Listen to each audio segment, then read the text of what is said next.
Otherwise તમે મહિલાઓને followers બનવાની તાલીમ આપો કે પહેલા નાના હોય ત્યારે તમારે તમારા પપ્પાનું કયું કરવાનું, મોટા થાવ ત્યારે તમારે તમારા ભાઈઓનું, લગ્ન પછી પતિનું, પછી વૃદ્ધાવસ્થામાં તમારા પુત્રનું કયું કરવાનું. તો કહિયાગરી મહિલાઓ ક્યારેય લીડર ના બની શકે. લીડર બનવા માટે તો તમારામાં એક નિર્ણાયક શક્તિ હોવી જોઈએ, નિર્ણય લેવાની તાકાત હોવી જોઈએ. તો એ પ્રકારનો ઉછેર, એ પ્રકારનું વાતાવરણ, એ પ્રકારનું શિક્ષણ તો આમાં બદલાવ.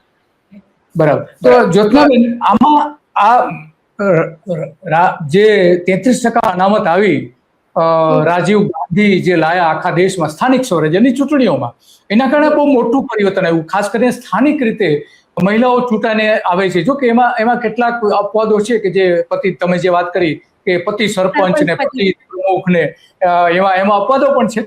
તો આ જે પરિવર્તન આવ્યું એના કારણે ઘણી બધી મહિલાઓ રાજકારણમાં પણ આવતી થઈ. અને પછી નરેન્દ્ર મોદીએ બહુ સારું એક કામ કર્યું.